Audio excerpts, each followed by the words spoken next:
Oh, mga DDS, ngayon yata yung ano ngayon eh. Ngayon yata yung butuhan ngayon kung i-impeach ba si Sara Duterte o hindi. So yun guys, no? May tayo excited sa ating desisyon ng mga Senado. Ito guys, baka kursunada nyo rin. Pagka manalo si Sara Duterte guys, na hindi siya ma-impeach. No? Pag hindi siya ma-impeach, kasi kailangan kasi 16 na boto para ma-impeach si Sara Duterte. Ngayon, kung sakaling hindi umabot sa 16 kasi senador ang boboto, so ibig sabihin, hindi ma-impeach si Sara Duterte. Guys, mimigay tayong bigas. Baka gusto mag-sponsor, baka gusto nyo dagdagan na yung budget ko. Mamimigay tayong bigas bilang pasasalamat ng ating kagalang-galang at minamahal nating Vice President ay hindi ma-impeach. Kasi kung natatandaan nyo, ang majority at minority ngayon ay halos dikit. 1 point lang ang namamagitan. Di ba? So, katulad ng proseso sa Congress, kailangan doon magkaroon sila ng boto na 160 kaboto ng mga Congress para ma-impeach si Sara Duterte. Maipasa sa Senado yung impeachment ni Sara Duterte. Nagtagumpay sila doon. Di ba? Pero dito kasi sa Senate, di ba sa Senate kasi ibang sitwasyon. No? Hati ang mga senador sa desisyon nila kung ma-impeach ba nila si Sara Duterte.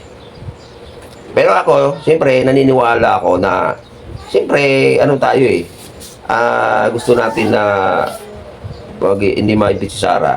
Ako guys, kampante ako na hindi aabot talaga ng 16 kabuto. No, yun ang kampante ako dyan. So dahil naging kampante ako guys, nagdesisyon ako na kung sakali man na hindi umabot sa 16 kabuto, hindi matuloy yung mag-guilt si hindi matuloy ang impeachment ni Sara Duterte bilang pasasalamat sa mga senador na bumoto na ayaw i-impeach si Sara Duterte. Mamimigay tayong bigas. Mag-ikot-ikot tayo dito at mamimigay tayong bigas. Oh guys, baka willing kayong dagdagan nyo yung aking budget. Gusto nyo mag-sponsor. Bilang pasasalamat lang natin. At siyempre, ang bibigyan natin yung mga kababayan natin na naniniwala at nagtitiwala at nagmamahal kay Sara Duterte. So bago natin ibigay yung bigas sa kanila, tanungin muna natin sila. Kung natuwa ba sila na hindi ma-impeach si Sara Duterte.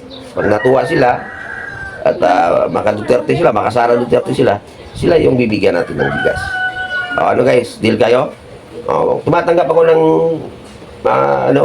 tumatanggap tayo ng yung mga ambag nyo.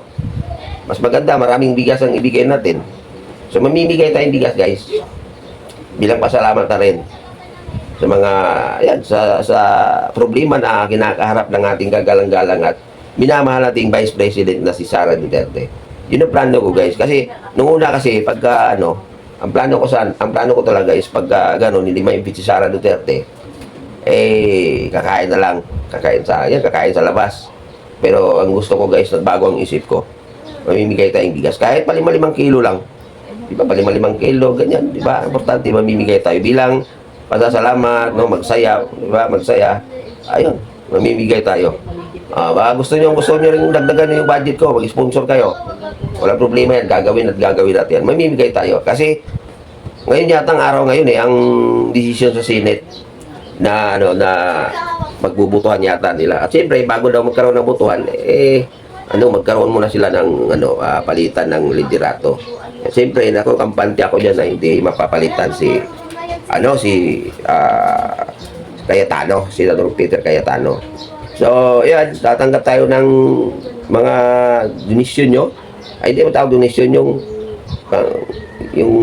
basta tatanggap tayo kung kayo willing kayo na mamimigay din kayo ng bigas na idaan nyo sa akin, ako ang gagawa. Willing tayong dyan. So, sa mga DDS, magdasal tayo guys, na malusutan itong problemang ginakaharap ni Inday Sara Duterte. So, yun lang guys. Magandang hapon sa ating magandang umaga. Wala pa nga akong supply Yan, na-excited ako guys, Basta yan, pagka tagumpay tayo, mamimigay tayong bigas. Yan. Siyempre, piliin din natin yung mga bibigyan natin ng bigas. Yung karapat-dapat na makatanggap ng bigas. Kasi, guys, mahal ang bigas kaya ngayon. So, yun lang. So, Bangan natin yung kaganapan mamaya sa Senado.